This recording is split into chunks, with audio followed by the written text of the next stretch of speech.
tema Deus, Cristo e Caridade deve-se ao slogan que está no frontispício da sede oficial da Federação Espírita Brasileira, na Avenida L2 Norte, em Brasília, que é uma avenida que foi projetada por Lúcio Costa para servir de sede de todas as agremiações religiosas do nosso país. Uma demonstração de acolhimento, de democracia, de respeito à expressão religiosa, à liberdade de culto e assim por diante. E lá, a Federação Espírita Brasileira já construiu, depois de inúmeras campanhas, uma sede que representa muito bem, do ponto de vista arquitetônico, administrativo, o movimento espírita no Brasil. E bem no alto, para que todos possam ver, em letras garrafais, entre aspas, estão estas palavras: Deus, vírgula, Cristo e caridade. Para que todos que entrem em contato com a sede da Federação Espírita do Movimento Espírita Brasileiro entendam logo a que veio a doutrina espírita. Deus é onde tudo começa, e é onde tudo acontece, e é onde tudo termina. Allan Kardec, o codificador da doutrina espírita, ele foi extremamente feliz, entre outras situações, quando propôs que a questão número 1 da obra básica do Espiritismo, o Livro dos Espíritos, que é um livro dedicado a questionamentos, obtendo-se respostas dos espíritos desencarnados que já adquiriram condição superior de entendimento, portanto eles se transformaram em nossos mestres e nossos orientadores. E nesse livro de perguntas e respostas, que é um meio mais didático, mais simples, mais objetivo para se esclarecer sobre qualquer assunto, lá está, também no frontispício desse livro. Gente, eu gostei tanto dessa palavra que eu repeti já pela segunda vez. O que significa mesmo frontispício? Eu não sei. Mas está lá no frontispício da sede da Federação Espírita a palavra Deus, depois Cristo e a caridade. Quando vamos estudar o livro básico, de onde tudo começa, em termos de doutrina espírita, também a questão número 1 está lá, é o frontispício das questões. Quem é Deus? O que, Marcelo? Pode falar.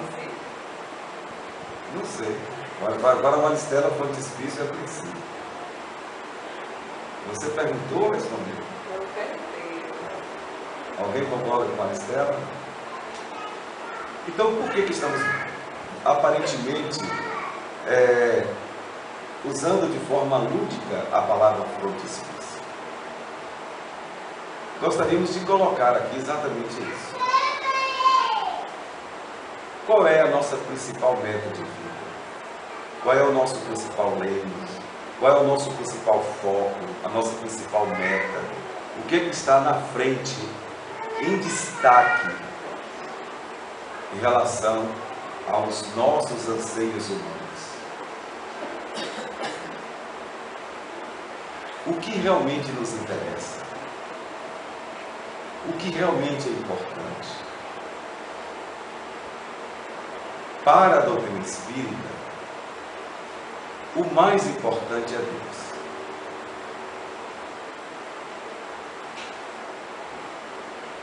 Jesus vem em seguida. Deus, Cristo. Porque na realidade, quando Allan Kardec percebeu que a principal orientação para que o ser humano encontre a paz dentro de si foi aquela resumida por Jesus na frase: amor a Deus acima de todas as coisas. Se este é o começo, é o meio e é o fim de tudo, se essa é a principal mensagem deixada pelo espírito mais elevado que passou por aqui, inteligentemente observando, não deveríamos querer outra coisa na vida a não ser nos aprofundarmos nesse entendimento sobre Deus. Sempre quando falamos de Deus em palestras públicas doutrinárias, nós nos recordamos de uma frase de caminhão que nos chamou a atenção desde a adolescência, quando viajávamos pelas estradas brasileiras, nem sempre muito conservadas, e constantemente observa-se, vez ou outra, algum caminhoneiro, algum carreteiro, ainda trazendo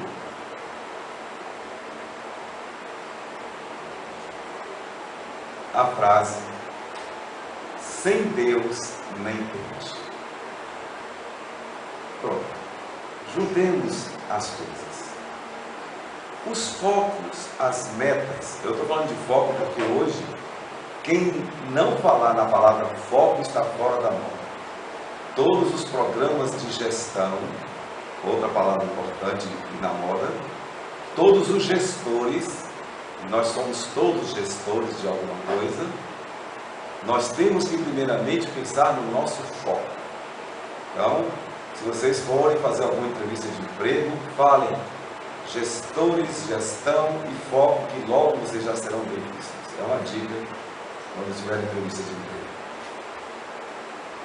Então nos perguntemos, como gestores das nossas próprias vidas, que automaticamente somos, a não ser algumas pessoas que são Maria vai com as outras, ou João vai com os outros, que não querem gerir suas vidas, vivem daquilo que os outros dizem. Vai para lá, vai para cá, ou vivem das opiniões das pessoas que formulam na mídia um direcionamento para que as pessoas visem ou busquem esta ou aquela postura. Mas vamos considerar que aqui não tem nenhum João vai com os outros e nenhuma Maria vai com as outras. Cada um é dono do seu próprio nariz, cada um gere a sua própria vida.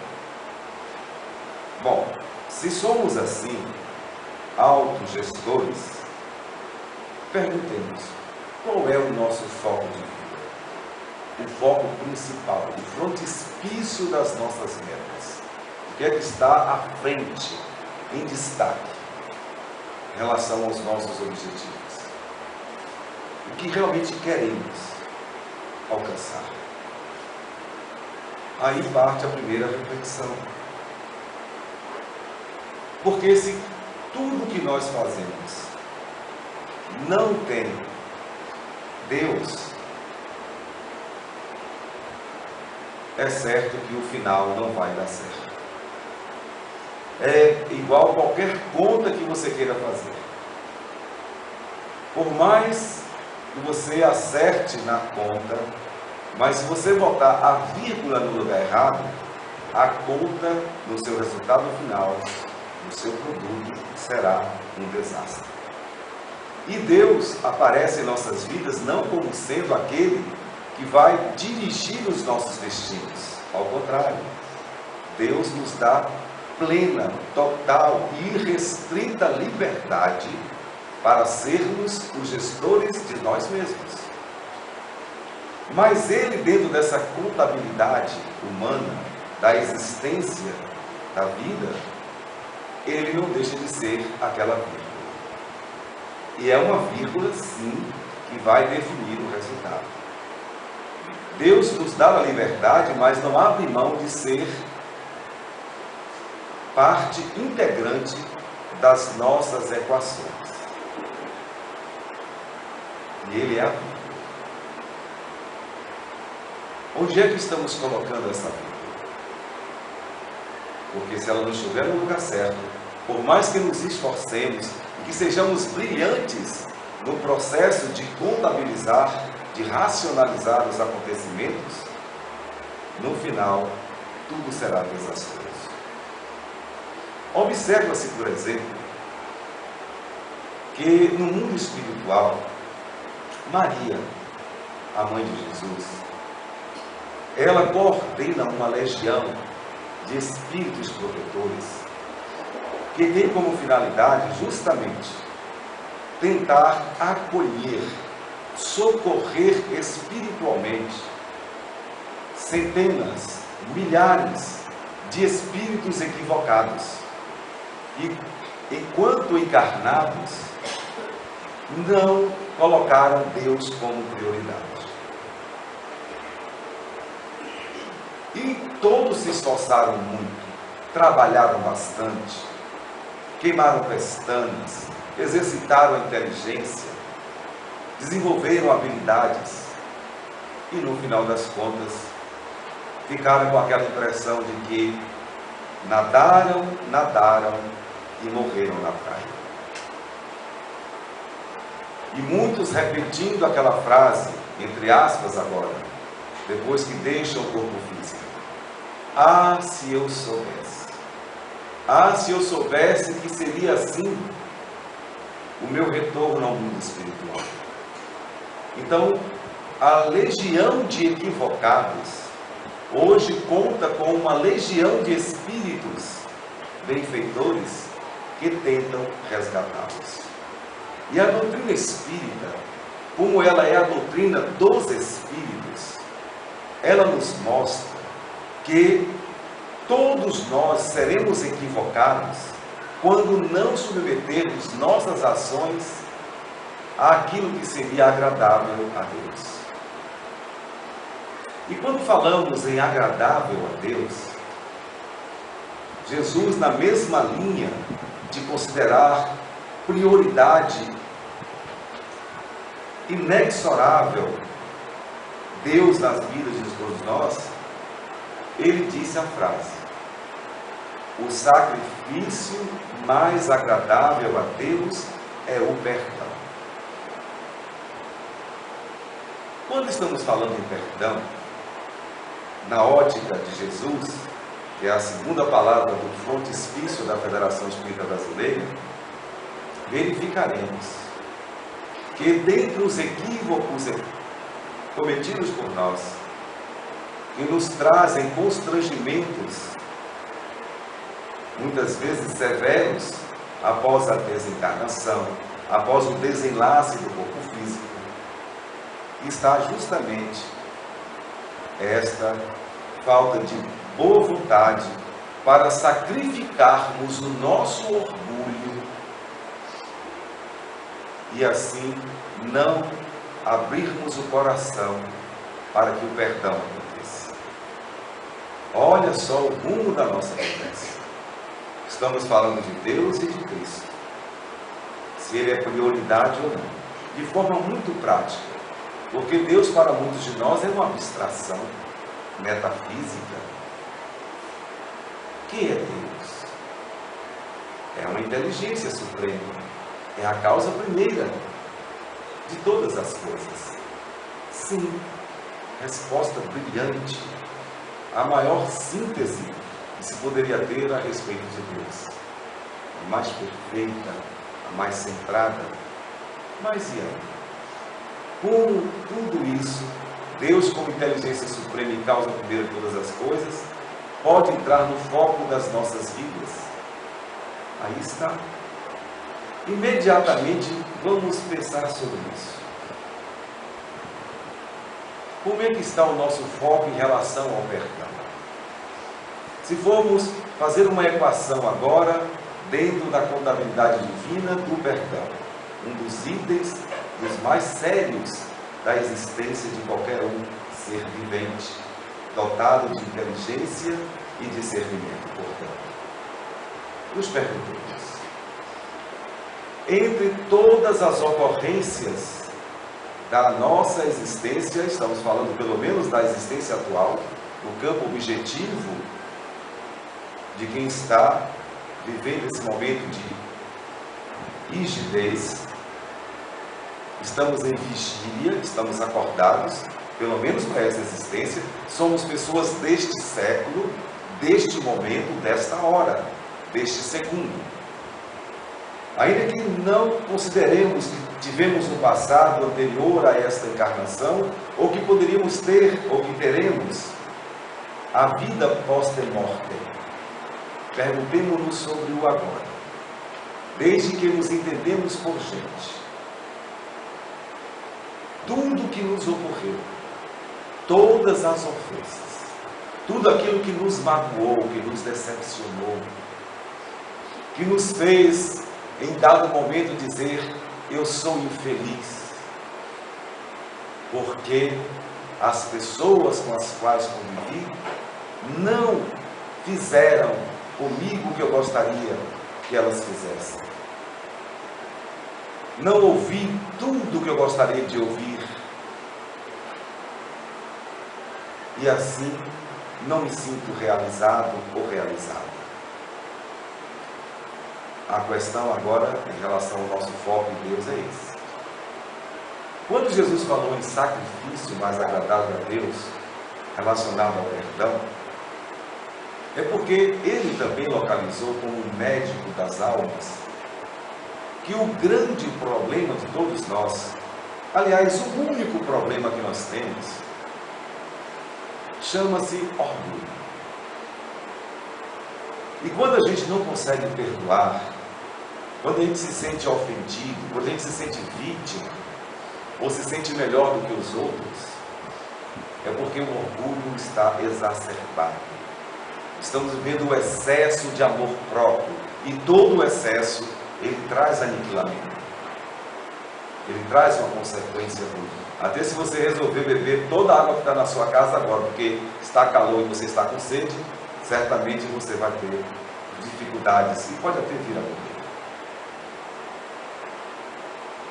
O orgulho nada mais é do que o excesso do amor próprio, que é, por contrapartida, um grande sinal de imaturidade do ser humano. Daí, o Espiritismo nos dizer, em um livro, o Evangelho segundo o Espiritismo, em relação a quem já tem esse entendimento do ponto de vista espírita: qualquer de vós que se diga espírita, não vá dormir sem antes reconciliar com aqueles com os quais tiveram situações que gerassem mágoas ou ressentimentos.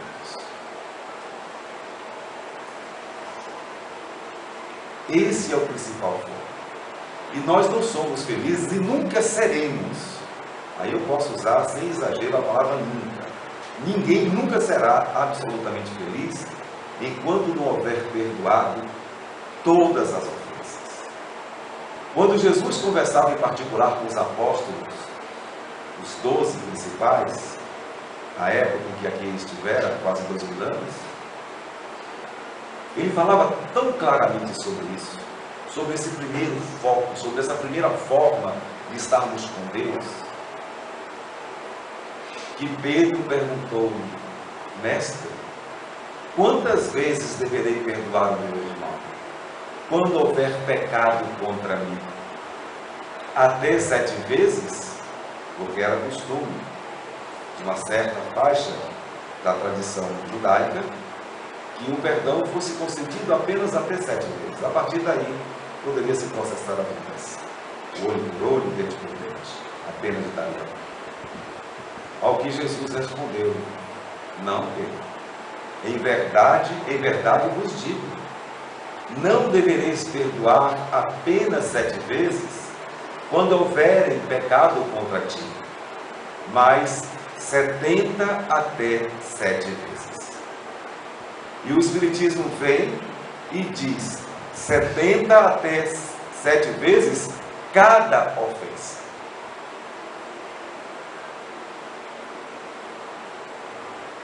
E Jesus, assim que apresentou o amor nesta extensão, falando do perdão como um sacrifício mais agradável a Deus, Por que é tão sacrificial perdoar?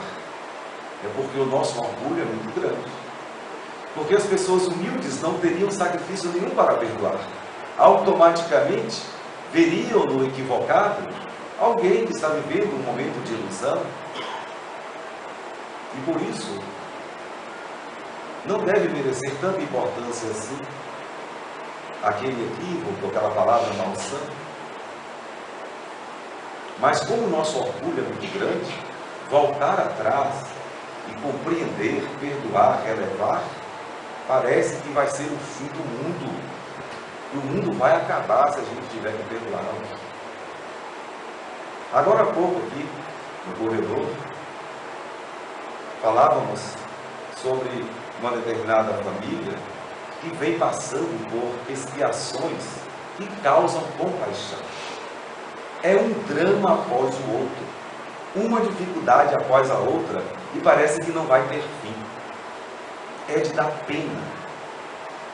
Mas ficamos felizes em ouvir, neste relato espontâneo, que alguém da família chegou à seguinte conclusão: que esse sofrimento e tudo de ruim que vem acontecendo repetidas vezes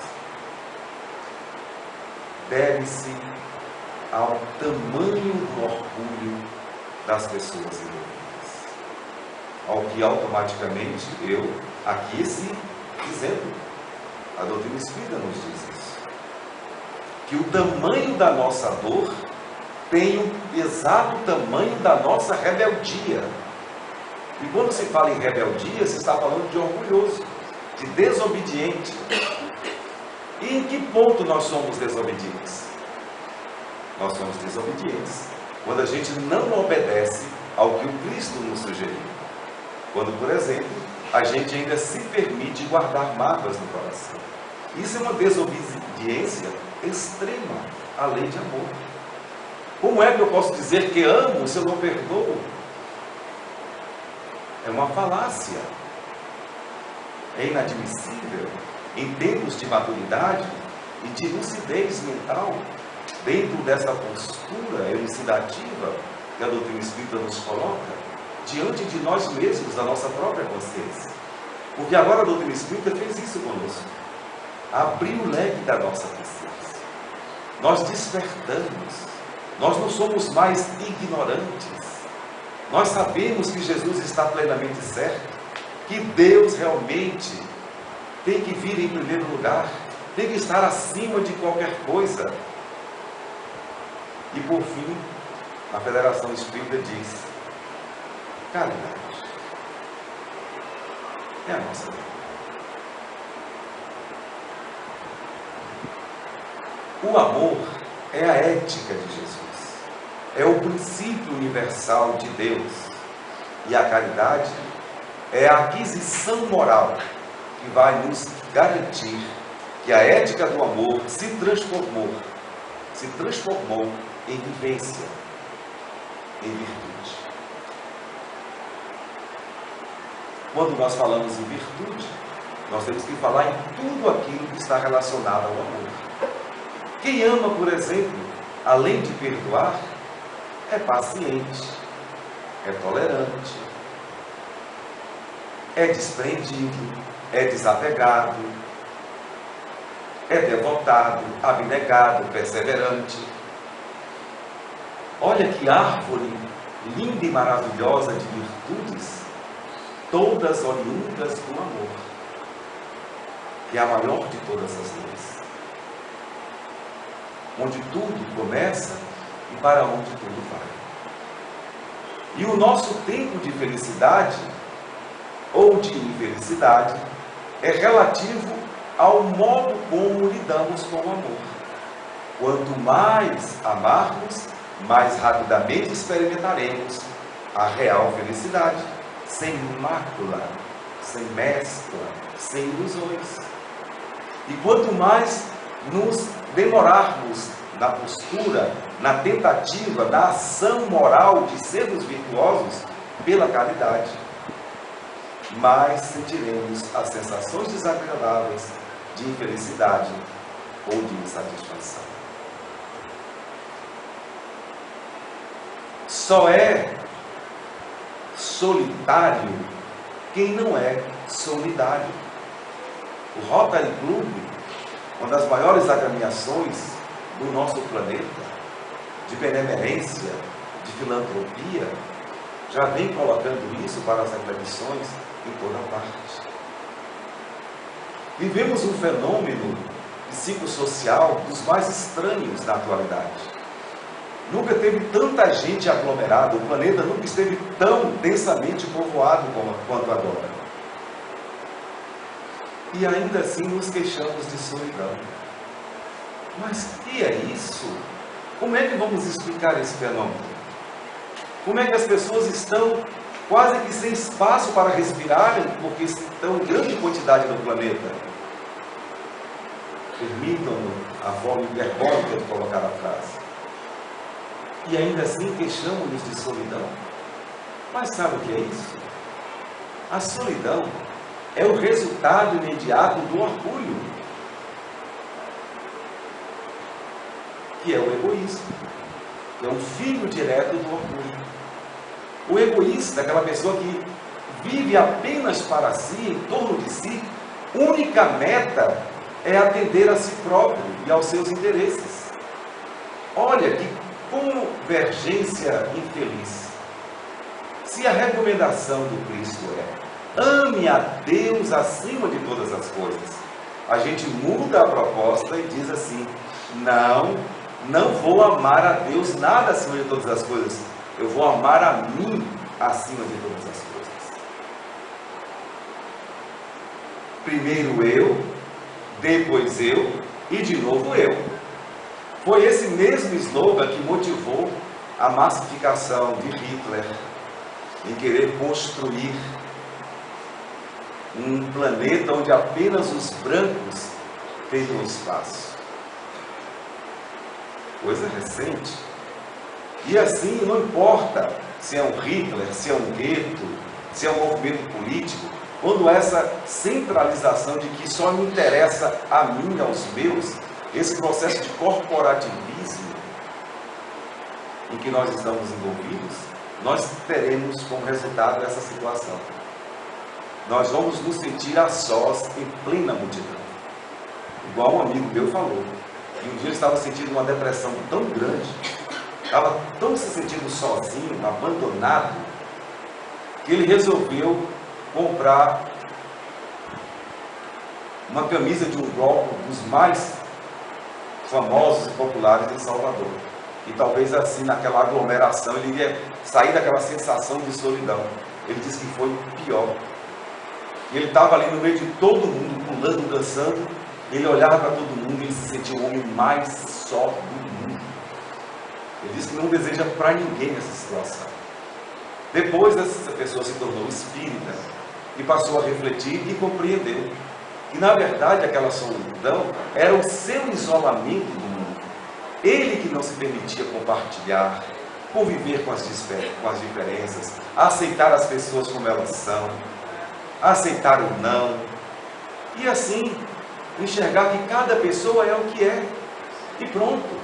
Cada ser humano é um ser espiritual único, é uma obra-prima de Deus.